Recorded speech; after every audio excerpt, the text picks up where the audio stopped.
right, so you brought up the police in your speech a few times. So what is your main concern?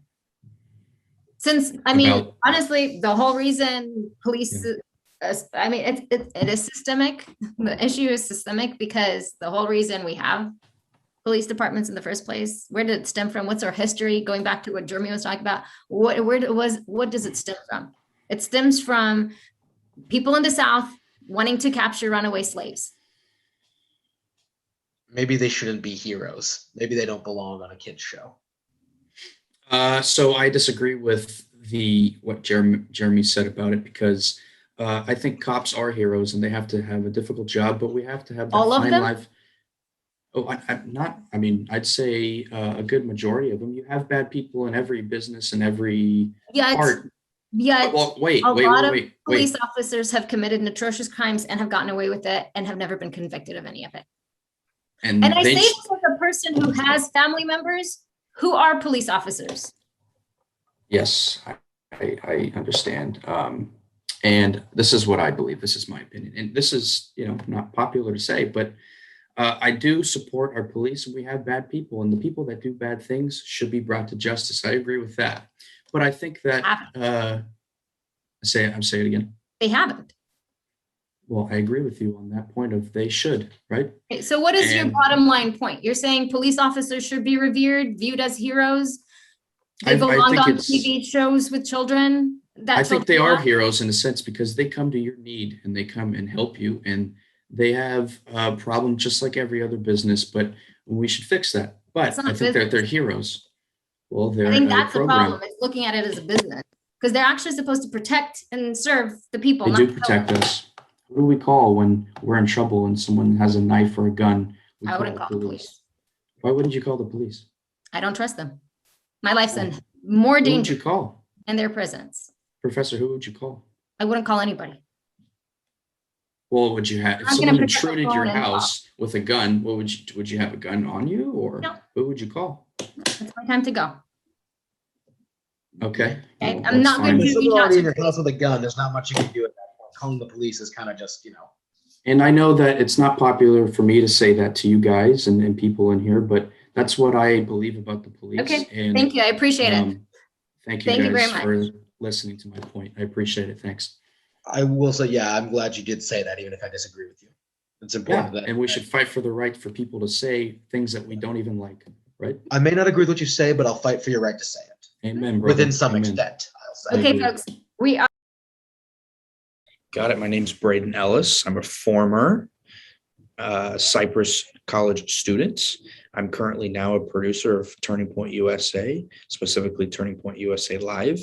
And my story that I'm sharing with you, Sarah, is that I was a student in a general communications class, a verbal communications class, gave a speech about cancel culture. 7-minute speech with a Q&A at the end. Students and the teacher can ask me questions. And as I'm doing my Q&A section, my teacher starts to hammer me on the fact that I said Cops was canceled and the Paw Patrol was canceled and how I thought that was wrong. And she called me not good names afterwards, but in that clip that was shown, she was berating me and not giving me time to talk, but more so of a heated debate. Yeah. And first off, Braden, I'm incredibly sorry that happened to you because I believe this was your first semester of college ever, right? So I can't speak for that professor, but I can say that that's not how college is supposed to be. That's not the experience that anyone should be having at any time during their entire college experience. But it does break my heart, but in a weird way, like I was mentioning to you earlier, I'm a firm believer that if you can turn a negative experience into a positive, you'll go very far in life. So I am proud of you and I respect you for talking about it because censorship is a big issue on college campuses. Academics don't like to talk about it, but it is. It's kind of ironic. So, correct. Yeah. So in the clip, you kind of already gave us the background of the project, but after that whole thing happened, what did you feel immediately after? Like, kind of give us the breakdown of what's going through your head after all of that happens. since I'm a Christian, number one, I was kind of startled by it. After I closed the laptop and ended the class, I was like, that didn't seem right. That was different than any other time that she would spit her liberal ideology towards us. Mm. And I said, you know what? I got to show this to my parents. And I screen grabbed it. And the way that I got the video was she records the Zoom. And just like we just did with this Zoom meeting, it says it's being recorded, got it, or leave meeting. And I said, got it. And then what she does is she posts the whole complete Zoom later. And I just grabbed that exchange between her and I also grabbed the speech that I gave. So in total, I grabbed about 15 minutes of tape, showed it to my parents, gave it to my sister, who and it went from there. So showed it to some third parties, and then the third parties went to the media, and it went out on Fox, and it went to Japan, it went to Egypt, it went to China. I was like, whoa, Telemundo. I'm like, I don't even know what they're saying. I don't speak Spanish, but yeah, I went all over the place. Turning Point got it, that's where I work, Daily Wire, and just went viral. So yeah, the exchange it showcased a microcosm of a bigger problem happening in the college system. Definitely, it does. And that's part of why I really wanted to talk to you today, because I don't want this is a reoccurring issue. And unfortunately, what happened to you is something that happens to a lot of students. That's not, I don't exactly know where this originally came from, but I'm very concerned as a professor that we are creating these classroom environments where students cannot speak freely. They cannot have any difference in opinion. So what do you think truly upset you the most about the whole thing? Was it the assignment? It feels like from the outside looking in that it is directed more sort towards your stance on law enforcement, and even maybe your faith as well. So what kind of upset you the most? Her willingness not to listen. That's the most upsetting point. I knew she was far left. I knew she was a Democrat, and I knew that she was Muslim, and she was queer, and she made that prevalent in the class. Personally, I don't really like, if she wants to make a personal connection, that's fine, but I didn't think that was needed. I think she just should teach what she's being there to taught kids on the subject. But it's the willingness to listen. It was also her aggressiveness, because when I was refuting and saying rebuttals to her point, she would get angrier and angrier and louder and more emotional. And I said, oh, I think I got her. Because if someone gets more emotional, more angry, and more divisive in their language, that's when you got them. I've always said that, if a Democrat is screaming and they're going wild, I think that you pretty much got him on the argument. But yeah, I think it was, to be honest with you, Sarah, it was the willingness to listen. It was the bombastic language, the carelessness in her arguments, and saying wild claims that were not true. Yeah, it is.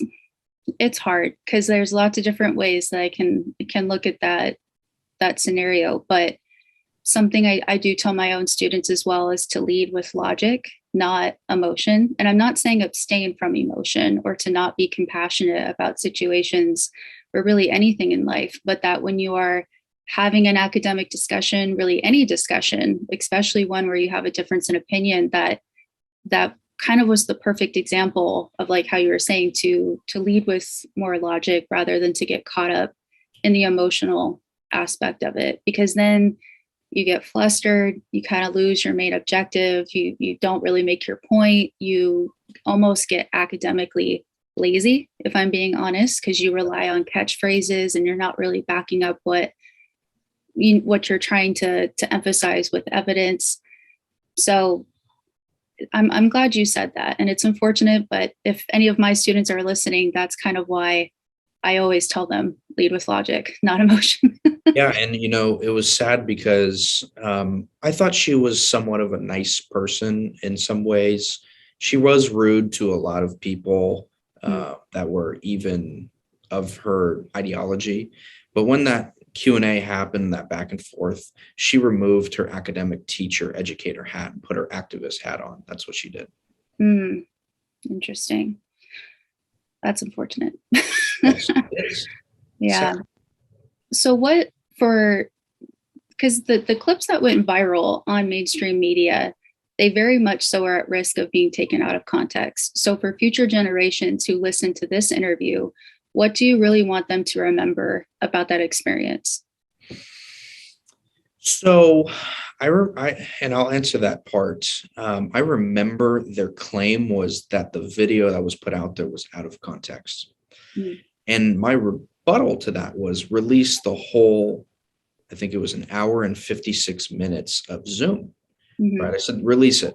It's not out of context. Release the Q&A. But we couldn't do that because Cyprus deleted the Zoom meeting. They deleted the video. They got rid of it. So there was no evidence of the whole, I think it was almost 2 hours of the Zoom meeting. So I couldn't access it after that clip was played. So they said, oh, it's out of context. And I said, well, it's unfortunate that we can't see the whole 2-hour thing because y'all deleted it like Hillary Clinton. But it was just like, what are you guys doing? But what do I want people to remember about this clip? Don't ever be afraid to speak what you believe. And I'll be fair and balanced here. Even if you're a liberal or a conservative, free speech is what makes our country great, because that's how it was founded to be. The Whig Party, the Anti-Federalists, the Federalist Party all came together and created our great American experiment called the United States of America. Once we take away free speech, once we take away a certain thought, as we kind of saw in that clip, she was trying to take away my thoughts, suppress me, get me to that gotcha moment.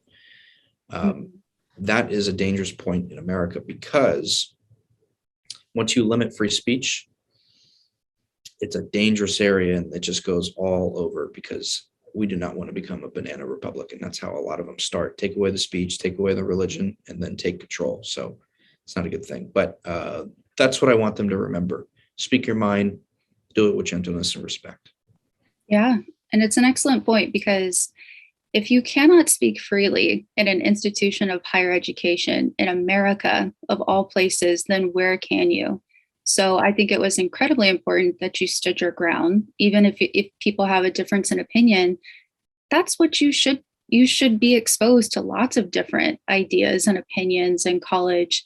And hopefully the teacher would be showing you a good example of how to talk to people you disagree with in a respectful way, how to move forward, especially in you said a verbal communications course. Wasn't this like 100C communications? Correct.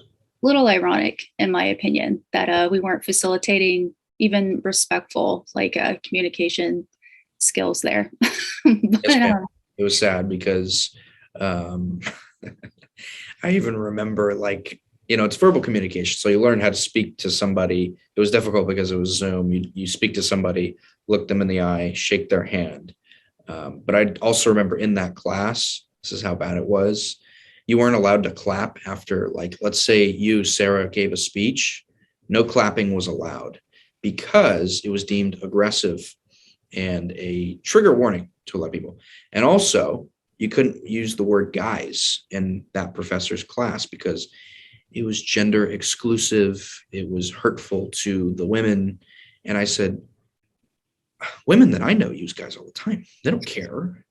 Only the ones that are I'm a feminist before anything care about those things. And it was just not a good class to take. And I didn't learn verbal communication. I learned it when I went on Fox. Right. And then you had to learn. You're like, true. do or die time Yeah. now. Yeah. Well, that was actually going to be one of my other questions. Sure. Were you actually learning the course objectives? Did you walk away with that? And it doesn't seem like you did, or based off of the experience. Because I even tell, like, at the college level, in my opinion, a professor is you're not just an educator, you are a mentor, but you're also a facilitator because you're teaching adults. So each person walks in with their own lived experiences, their own history, their own skill set. And you can use that as an educator to create a course that is like unique to what that set of adults needs in order to truly learn that subject. So really, like at the end of the day, a professor is hired to be a subject matter expert, and their overall goal is to make sure their students leave a subject matter expert, not a cookie cutter version of themselves. Because I don't think that's actual education. I think that's indoctrination. Correct. And that's when we start to run into some major issues. So in your opinion, how do you think we move forward? How do you think we help students and professors communicate better with each other? How do we get past this extreme censorship? And I know that's a big question, but I think it's important to throw it out there so we get that kind of discourse started. By having independent classrooms, by not hiring indoctrinators that have a certain political ideology, because when you start with that, the root of teachers, of educators, you need to make sure that they're not activists before they're educators.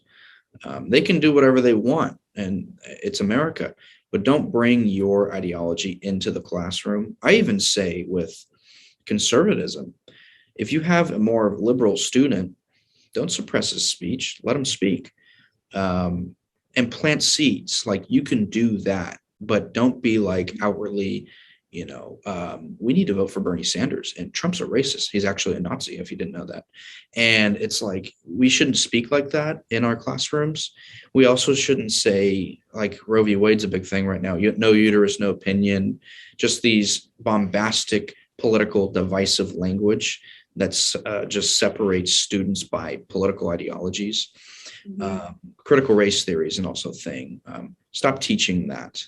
That is hurting our children mostly. It's also hurting our young adults. And another thing that college and even high school is doing right now is like the sexualization of education as well. That's a big thing that's going on. I look at amaze.org, who does cartoons for little kids about educational things, and they're teaching and showing kids these very inappropriate videos through cartoons. Sarah, it's like we need independence in the classroom again, where you learn and you go into a classroom, it's math.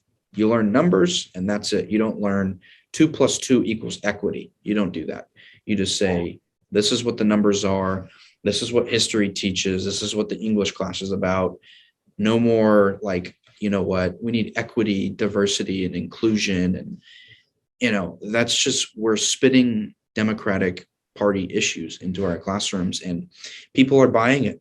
People are buying it because, in the last part to your question, they're buying it because a lot of kids go into school and they don't have a purpose in life. They don't maybe have morals.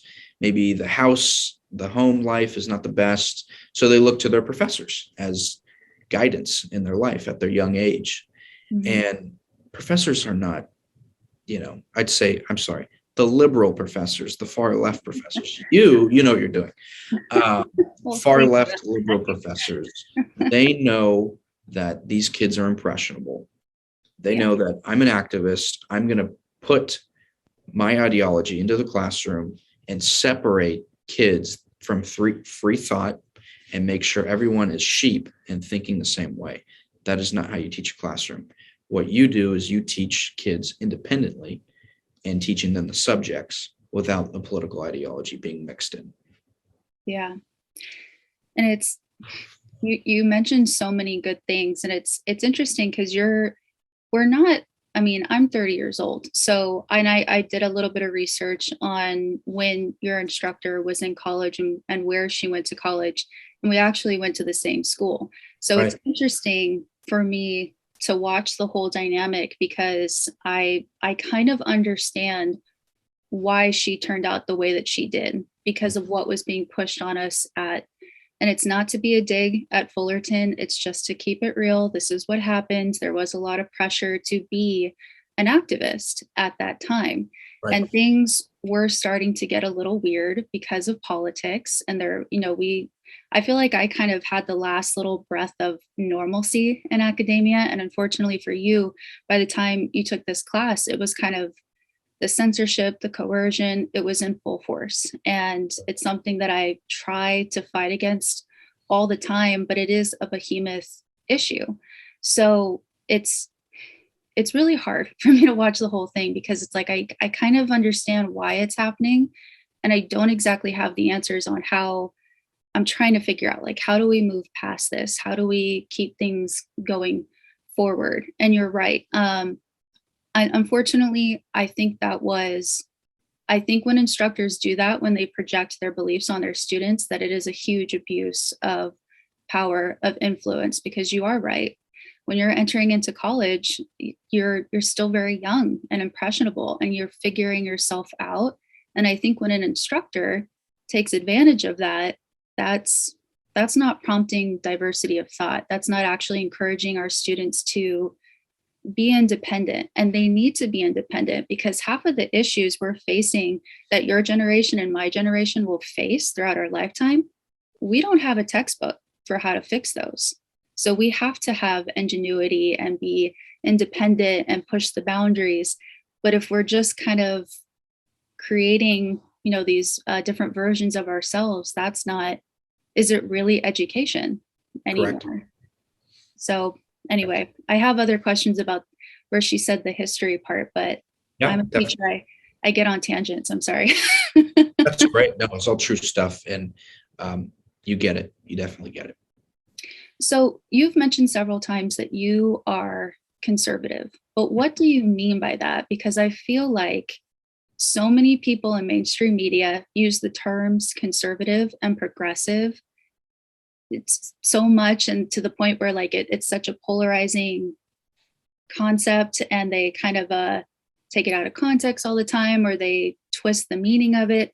So to you, what does it mean to be a conservative? Yeah, so the Conservative Party, because I've say that I'm a conservative before I'm Republican, because I think the Republican Party has not lived up to the standards that I believe in. Like Mitch McConnell, I'm not a fan. Conservative, what does conservative mean? Freedom of speech, pro-life, military, security, happiness, safety abroad, safety at the borders, peace through strength, America first, and you have to make America great again. That's what conservative means right now, and that's what it means to me. Mm-hmm. And I respect that a lot. I really do, because, and I'm right there with you in the mindset that I don't believe in pledging allegiance to a political party. Right. I think we get into trouble when we do that. And there's lots of people on the right who have forgotten what it means to be conservative. And that's an issue in itself. So I'm very happy that you said that. Now, to go back a little bit to the project, why do you support law enforcement? Because I don't really feel like you kept getting cut off. It didn't seem like you really got to explain why you support law enforcement. Well, why support law enforcement? Because they do a job that I would be so scared to do. Waking up every day saying, today could be a rough day, could be an easy day. You never know. Your life is unpredictable. Your job is unpredictable. So much respect to somebody that wakes up and says, I'm going to safeguard my community, and I'm going to do the best job I can to make sure that crime, drugs, and people are safe, drugs are out, crime is dwindled. That's a very, very tough job. And I have a lot of respect for police, because they see terrible things on a daily basis. They see shootings, they see murders, they see just sometimes the worst people in your community. And they're the reason that you can go home, shut the door, lock the door, go into your bed and sleep. That's what it is. You can also thank the military for that as well. But they're the reason that you can go to bed quietly and put your head down.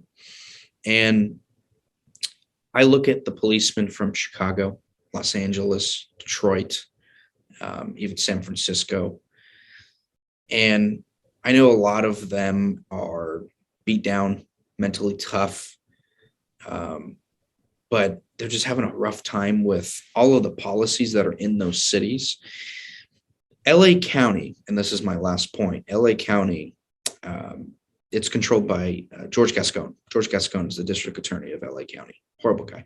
George Soros backed 1.2 million right to his bank. I think it was 2.1 million actually.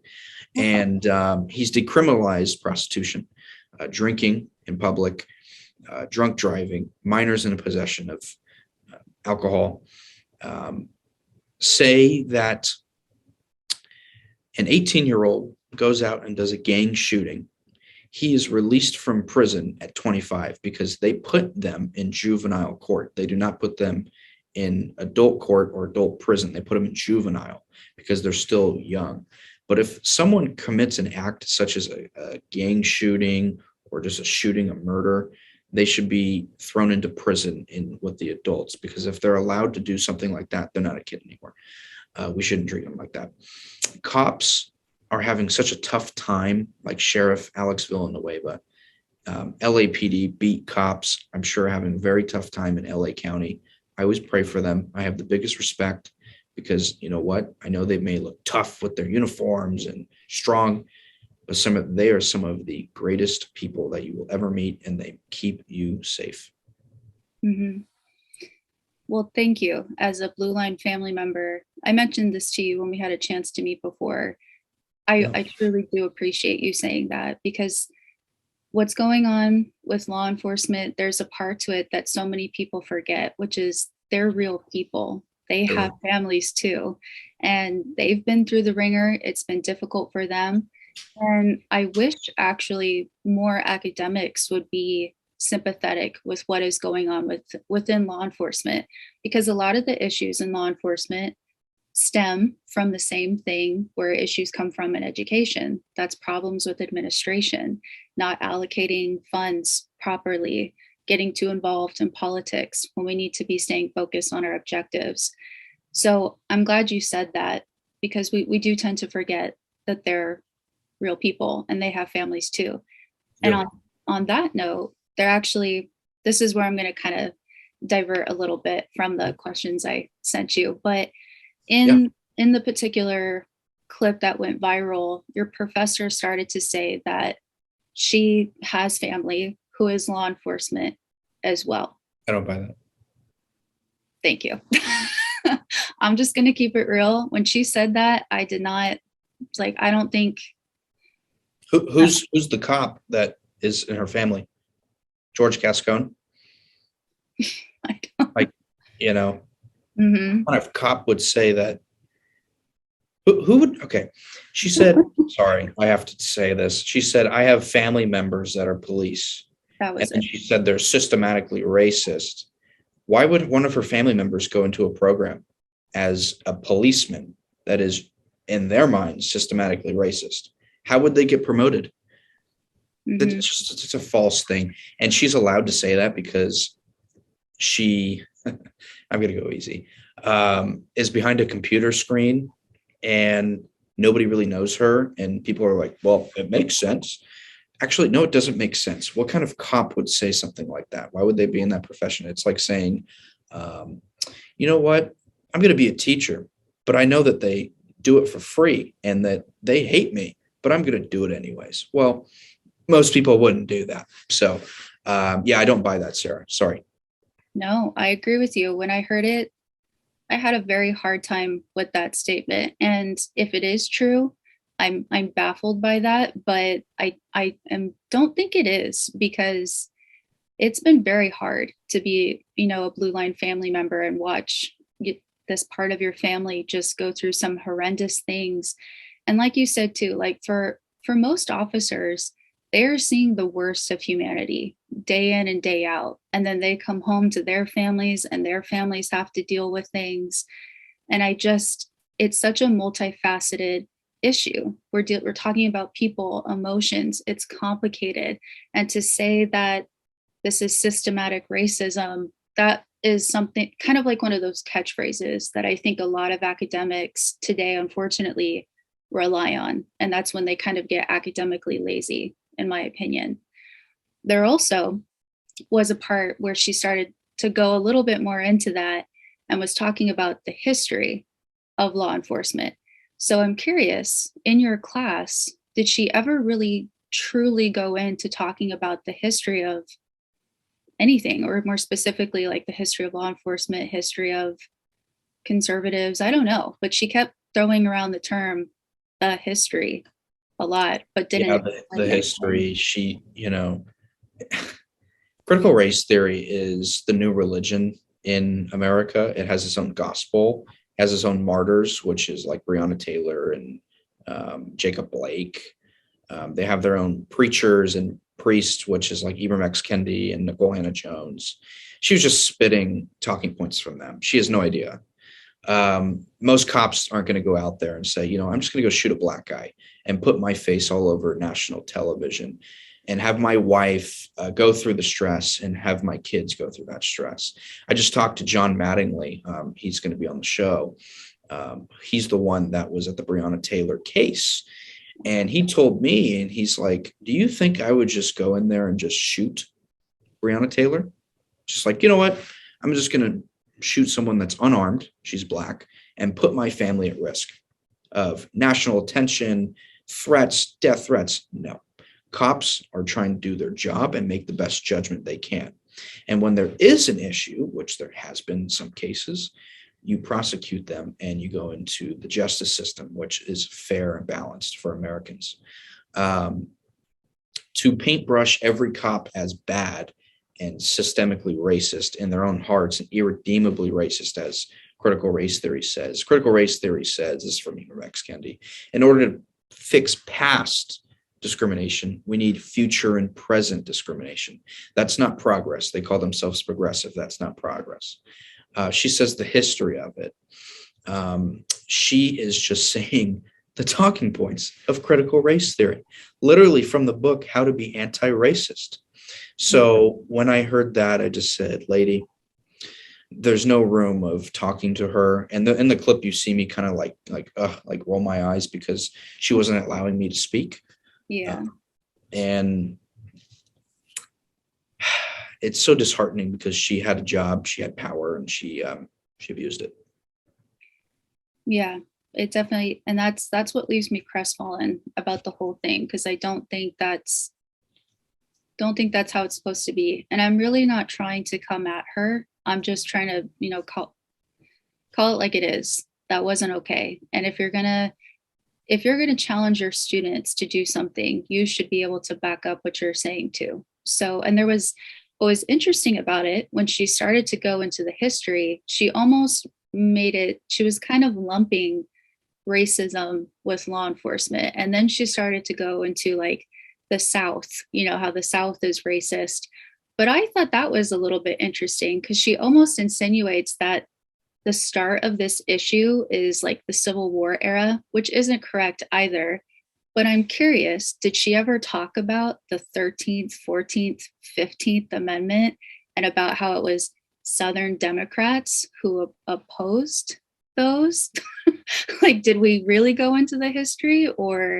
And then to lump it with law enforcement, I'm like, these are kind of separate things that, I don't know. It's just like, don't lump it all together. Did she ever talk about any of the specifics? No. And if she was a true historian, she would know that the KKK was founded by the Democratic Party and still is well invested. You have Louis Farrakhan, Democrat, anti-Jew. You have Ibram X. Kendi, anti-Jew, pretty much anti-white. He's a racist. It's really ironic that she was talking like that as a liberal, who she should be critical of her own party because there's true racist ties there. Mm-hmm. And when I saw that, this is a good talking point. When I saw a lot of people taking off their masks and a lot of Democrats were getting mad, we haven't seen them that mad since 1865 when we freed the slaves. And it's like, so sad because the Democratic Party is truly and deeply rooted in racism. Now, here's the difference between the conservatives and Democrats. We forgive the Democrats for the slavery, the Jim Crow, which was already into the 1965. Lyndon B. Johnson was not a big fan of Black people. There's lots of quotes on him. And it's sad because it's like, we should call them out for that, but also have grace, right? And with us, the Republicans who freed the slaves, Abraham Lincoln, there's no grace, there's no redemption, there's no salvation. And that's what critical race theory is. And all that she was saying, every point, it's deemed in critical theory, even regardless of if she was talking about race. It was just deemed a critical theory that you are the problem. You cannot fix what you have. You cannot go back on your salvation. You will not get any salvation. You will have no redemption, and you're irredeemably racist. So she paintbrushes all cops, even your dad, as a racist. And for her to do that is really disgusting. It's divisive. And I know that if, in fact, there was an issue or a party or a skin color that was paintbrushed by, let's say, Republicans in the Democratic group, say we painted all Muslims as something, we should never do that, because you can never generalize a group by just a few instances. Never should do that. And that's what she did. Entirely. I think when we start making generalizations, that's where we really start to run into trouble. And this is the importance of doing your due diligence with research, going directly to the source as much as you can, getting the big picture. Yeah, I wish, and it's like there are just as many blemishes on both sides of the political aisle. But I definitely think you're right that Democrats, as of late, have not been good, like really not been good with being honest about the history of their own party. Even in the beginning of the pandemic, I thought this was funny that Nancy Pelosi was very quick to do some virtue signaling, right, in the beginning, and took down the portraits of the speakers of the House that were part of the Confederacy. But she never mentioned that they were Democrats. So it's like, come on, y'all. Like, just if you're going to start throwing out things like the history and I'm just like, well, then get specific with the history. Nancy Pelosi has no idea what she's doing. She's like, let's pray for abortion. And then like her dentures are like everywhere. And, it's like, I remember when she was taking a knee for George Floyd, she's a total identity politics. That's like her bread and butter. She virtual signals, as you said, with all those portraits. And, personally, I don't know how you feel about this, but I don't think like the Confederate statues and paintings should really be there, in my opinion, because of their history. But we should never erase the fact that that happened. So we know that people know that the Confederacy was not the good part of the Civil War. So yeah, Nancy Pelosi is just like, she's a pro-choice Christian. Like, that's an oxymoron. That makes no sense. Just like Raphael Warnock. Like, I don't even want to get started on those people. Anyways, that's a side comment. Yeah, it's So like we need to, I think this ties back to like your original thing, because in that moment when you're having this discussion with your instructor, you were honest that there are blemishes on the history of law enforcement, but you were game to talk about them. I got the sense that she was not, and I'm the same way. I had my dad on the show. We talked about the drug epidemic. We talked about George Floyd. We talked about racism. I'm the first one who's gung-ho for those conversations.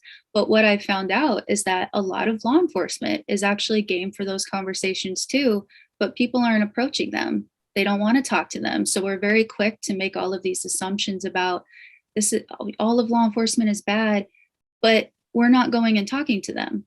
They're just as willing to talk about it as we are. And this is where I think historians are kind of the thorn in the side of society, if you will, where we're kind of like trying to reveal the truth. Yes. Or like, and I remember picture. I remember when Black Lives Matter would get mayors like Garcetti, and like, I think his name was the mayor of Minnesota, I forgot his name, made Black Lives Matter made them get out of their residence, take a knee with cops, take a knee.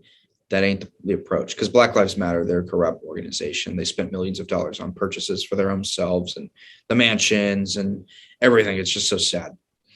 And you should talk to cops, a roundtable community, fair and balanced, not with a political activist ideology that you, the cop, as us, the Black Lives Matter, we want you to submit, take a knee, and we are an authority. No, that's not how you do it. You round table, talk about the issues. You may disagree, may agree, but that's what they're about. Cops are there to patrol the community and keep you safe.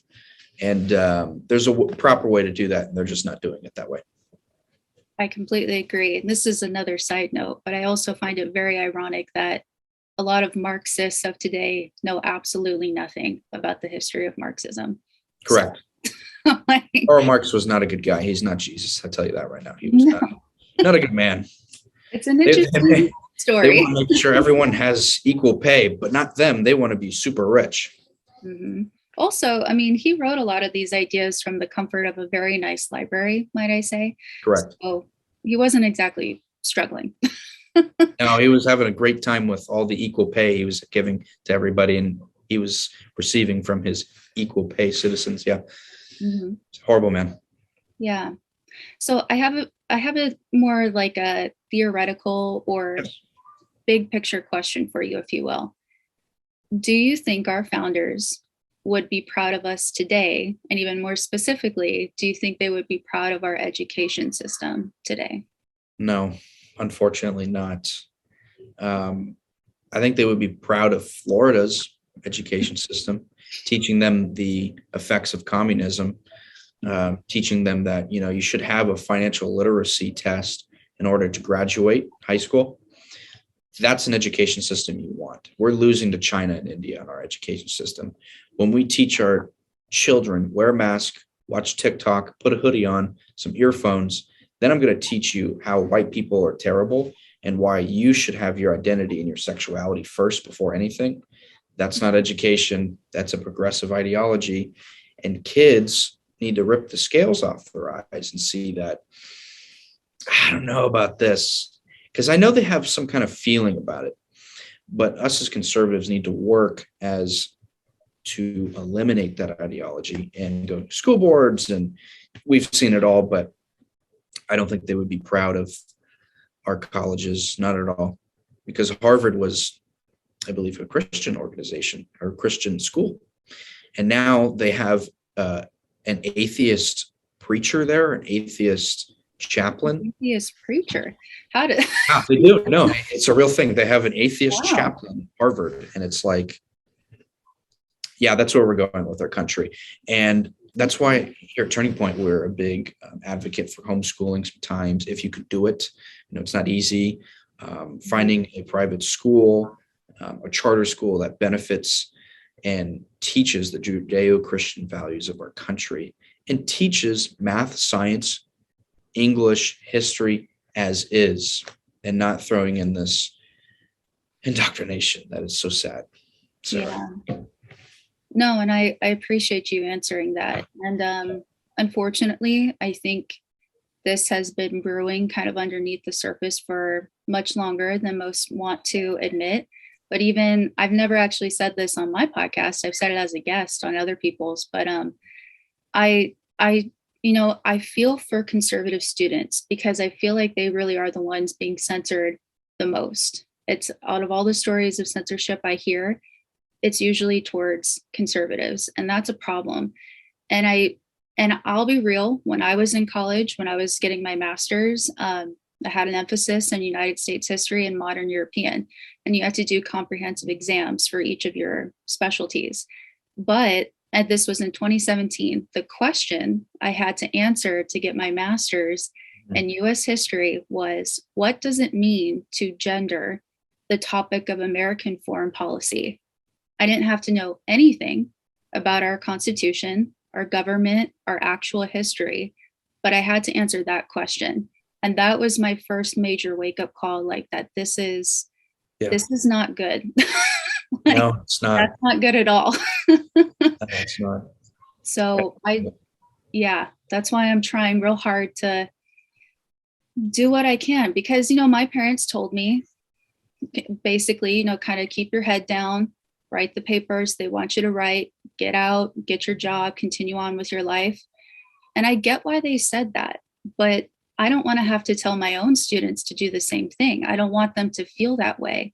This is America. You should be able to actually speak for yourself. If we're not doing that, and the simplest way to do it is just to actually talk, is to get on interviews like this. Any opportunity you have, speak your mind, but also be open-minded. And I'll be real, I feel like the conservatives are doing a better job with that right now, remaining open-minded.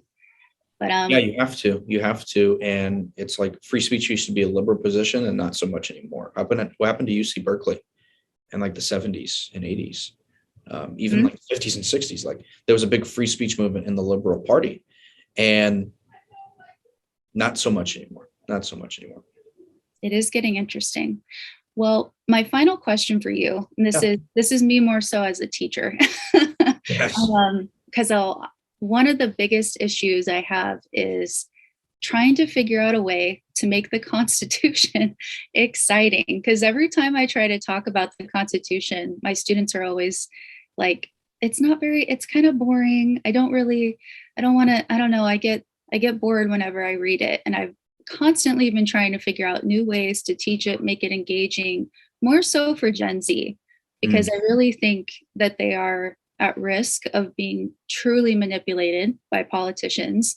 So as a historian, I'm like, how do I figure out a way to really teach people about the Constitution in a way that is exciting for them? So do you have any words of advice for me? So a lot of kids my age, do you teach freshman, sophomore, junior? What grades do you teach? Mostly freshmen in college. So let's say 18, 19-year-olds. A lot of them are free birds. What does free mean? Freedom to do what you want. Free bird meaning like, oh, I don't know, wherever I want to go, right?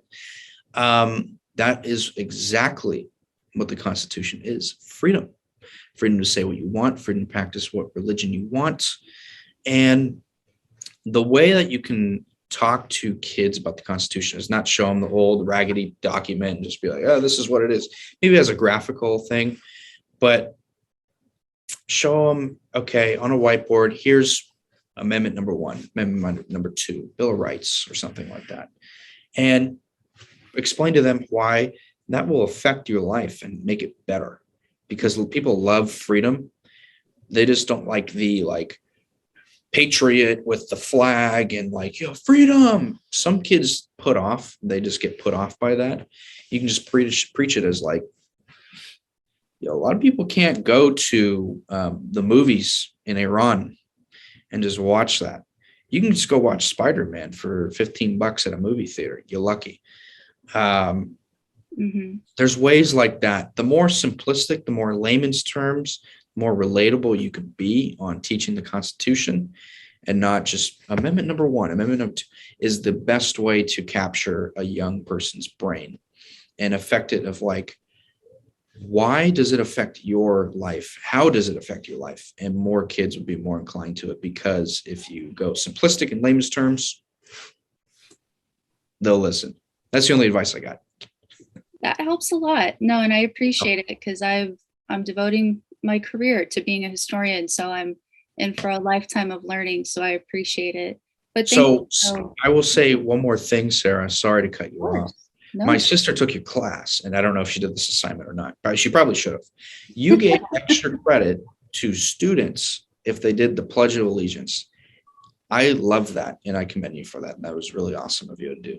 I did. And actually, a side note, I don't know if you know Fleckas. That love Fleckas, good guy. Talked to him before. Yeah, one of my students showed me a video that he did. I think it was like USC or something. He went around and asked students if they could say the pledge, and like no one could say it. And I was like, what? Yes. So then, yeah, that's why I gave, it was like five points of extra credit. If you stand up here and you can say it by memory, you got it. It's a U.S. history class. It's sad because it's like, I know a lot of schools, and we cover it on our show, Turning Point Live, is a lot of teachers are saying to students, instead of the Pledge of Allegiance to America, which promotes equality, freedom, and actually like inclusion, they make them stand in front of the LGBTQ plus flag and commit a pledge allegiance to that community and that sexuality. That's not right. If you want true equality and inclusion and diversity, America's the place to be. Yeah. I think I saw something about that go viral on TikTok. Like Pete Buttigieg's husband. Okay. Which if it's an LGBTQ history class, I guess, but again, that's just me. I think like that's taking advantage of your influence as an instructor, in my opinion. Yeah, But, to do it on young kids, it's not right. no, I think you gotta, that's another one. That's like a total other episode, like dynamics between where the jurisdiction of teachers ends and versus parents. I'm in favor of the parents. I'm not a mom yet. I pray that's in the cards for me one day, but if someone came after my kids or was, I'd go full mama bear on them. So Good. God bless you. I love that. Well, thank you so much, Braden, for taking time out of your busy schedule to talk with me today. I truly appreciate it. And you are always welcome here anytime you want to preserve history. Great. Thank you, Sarah. I appreciate it. God bless you. Thank you. Cool.